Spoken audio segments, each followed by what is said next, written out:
ይሄ የደነቆራና የጀዘባ አክቲቪስት ምን እንደሚሉ ሰምተን እንመለስ። የአባዱላ ልጆች በ30 ሚሊዮን ብር የአባታቸው ልደት ያከብራሉ። ከዜሮ ተነስቶ መልታይ ሚሊዮነር ቢሊዮነር ናቸው።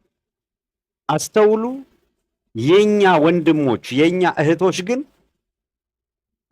ባይዘው ይሄን ቪዲዮ ከማዳመጣችሁ በፊት እኔ ይሄን ቪዲዮ የሰራሁት ለአክቲቪስቱ ብቻ ነው እንጂ እስር ቤት ለሚገኙት አይደለም።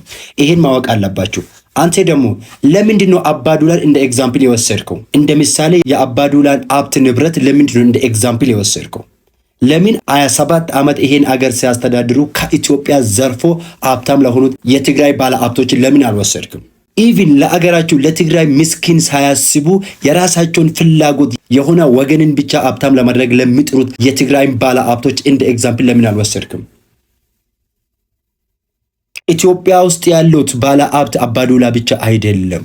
በቅርብ ጊዜ እኮ የኬጂ ተማሪ ተመርቀዋል ብሎ በሙሽራ መኪና አዲስ አበባ ውስጥ የዘነጡ አለ። እነሱ ለምን እንደ ኤግዛምፕል አልወሰድክም?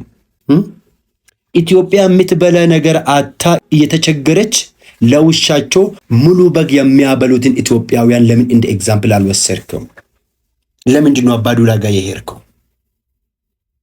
ቢሆንም እኮ አባዱላ ማለት የ60 ሚሊዮን ህዝብ አስተዳዳሪ ነበር። ሰምተዋል? 60 ሚሊዮን ኦሮሞዎችን ሲያስተዳድር ነበር። እውነት ለመነጋገር ኦሮሞዎቹ የእናንተን ሀብት አይፈልጉም። አስረግጬ ልንገራችሁ፣ ኦሮሞዎቹ የእናንተን ሀብት አይፈልጉም። የኢትዮጵያን ሀብት አይፈልግም። የራሱ ሀብት በቂ ነው። ተስማምተን አብረን እንኑር፣ ተካፍለን በልተን እንኑር በማለት ነው እንጂ ኦሮሚያ ለየብቻ አገር ብትሆን ከእናንተ ምንም ሀብት አትፈልግም። ምንም ሀብት ማለት ነው። ምንም አትፈልግም። ግን እናንተ ሁሉም ነገር መጥፎ ነገር ኤግዛምፕል የምትወስዱት ኦሮሞዎቹ ነው። ወደ ኦሮሚያ ነው የምትዞሩት። አይናችሁ ወደ ኦሮሚያ ነው የሚሆን። ሁሉም ነገር ሲፈጠር ኦሮሞዎቹ ጋር ነው የምትመጡት።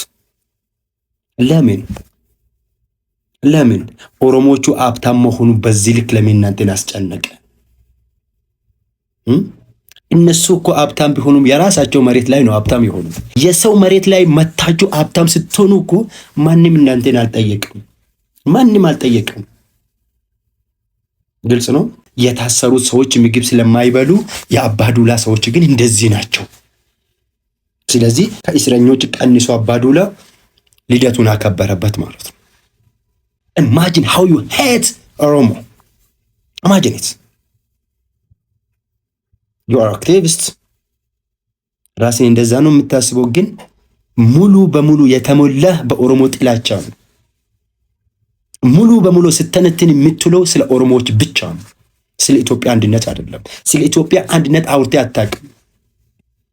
የምትሟገተው ከኦሮሞዎች ጋር ብቻ ነው። ስለ ኢትዮጵያም አይደለም ያንተ ሞገት። ያንተ ሰዎች ምንም ባደርጉ ምንም ትክክል ናቸው። ሌላ ሰው ግን የሆነ ነገር ሲያደርግ ምሳሌ ይሁንና እንደ ምሳሌ ትጠቀምባቸዋለህ።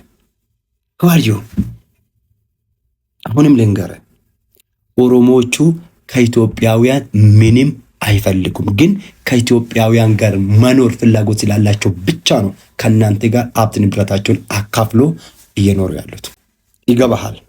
ይሄን ቤት ፎሎ ያደረጋችሁ ሰዎች ፎሎ አድርጉት። ሀሳባችሁን ኮሜንት ላይ ማስቀመጥ እንዳትረሱት።